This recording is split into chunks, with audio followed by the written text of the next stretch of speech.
श्रीमती सुप्रिया सुले।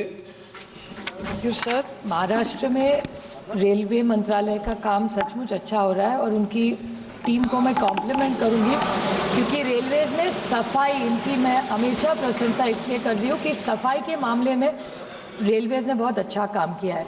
लेकिन महाराष्ट्र में नीरा, जेजुरी, बारामती और दौंड, इस सारे मेरे निर्वाचन क्षेत्र में जो स्टॉपेजेस है सारे, वो पूरे कम हो चुके हैं। दौंड का मैं उदाहरण दूं आपको, वहाँ 80 ट्रेन रुकती थी, आज 40 ट्रेन सर रुकती है और वो बहुत बड़ा जंक्शन है और वहाँ का पूरा इकोनॉमिक सिचुएशन, इसमें अगर आप ई क्वेश्चन इसे socio economic benefits anticipated in this state. Sir, अगर दौंड जो बड़ा जंक्शन था, नीरा बड़ा जंक्शन था, बारामती आज ग्रो हो रहा है, इस जगह अगर आप ट्रेन कम करेंगे और स्टॉपेजेस कम करेंगे तो इकोनॉमिक बेनिफिट कैसे होगा? तो आप ये एफिशिएंसी बढ़ाने के लिए स्टॉपेजेस कर रहे हैं, ऐसे बहुत बार मंत्री जी ने जवाब दिया है, लेकिन मेरी उनको विनती रहेगी कि स्टॉपेजेस कम ना करें, दूसरा कुछ सुझाव देके जिससे एफिशिएंसी बढ़े। Thank you sir. माननीय अध्यक्ष जी, मैं माननीय सांसद महोदय को धन्यवाद देना चाहूँगा। आपने प्रधानमंत्री श्री नरेंद्र मोदी जी के नेतृत्व में रेलवे का जो काम हो रहा है उसकी तारीफ की, उसको आपने सराहा, इसके लिए आपका धन्यवाद।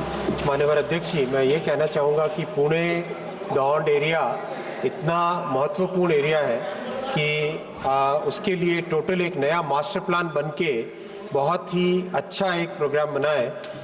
पुणे की कैपेसिटी को डबल करने के लिए उरुली में एक मेगा टर्मिनल बनाया जा रहा है। पुणे जंक्शन को टोटली रीमॉडल करके रीडेवलप किया जा रहा है। शिवाजी नगर स्टेशन को टर्मिनल बनाने की प्रयास है। फिर पुणे से लोनावला के 3rd और 4th लाइन बनाने का काम है। फिर अहमदनगर से पुणे का नई लाइन बनाने का काम है। तो ओवरऑल उस एरिया के लिए बहुत सारा डेवलपमेंट करने के काम हाथ में लिए गए और प्रोग्रेस भी बहुत अच्छी है। माननीय अध्यक्ष जी, महाराष्ट्र में अभी करीब 1,64,000 करोड़ रुपए का इन्वेस्टमेंट रेलवे का विभिन्न प्रोजेक्ट्स में हो रहा है और इससे महाराष्ट्र के रेलवे नेटवर्क का टोटल ट्रांसफॉर्मेशन होगा। जैसे पूरे देश भर में रेलवे नेटवर्क का ट्रांसफॉर्मेशन हो रहा है, वैसा ही आपके क्षेत्र में भी होगा। और स्टॉपेजेस के बारे में मैं फिर एक बार बताना चाहूँगा कि जैसे जैसे रेलवे नेटवर्क बढ़े वैसे मेंटेनेंस के लिए स्कोप बनता है, मेंटेनेंस के लिए एक मार्जिन मिलता है, टाइम मिलता है। तो उसके हिसाब से स्टॉपेजेस भविष्य में जैसे नेटवर्क बढ़ेगा वैसे स्टॉपेजेस पे रिकंसिडरेशन किया जा सकता है। अभी अपने को इस नेटवर्क को सेफ रख के अच्छे तरीके से चलाने का वो मेजर फोकस करके आगे चलना चाहिए। और जिस तरह से काम अभी चल रहा है माननीय अध्यक्ष जी, उससे इन प्रधानमंत्री श्री नरेंद्र मोदी जी कहते हैं कि इस 3rd टर्म में 3 गुना मेहनत करनी है।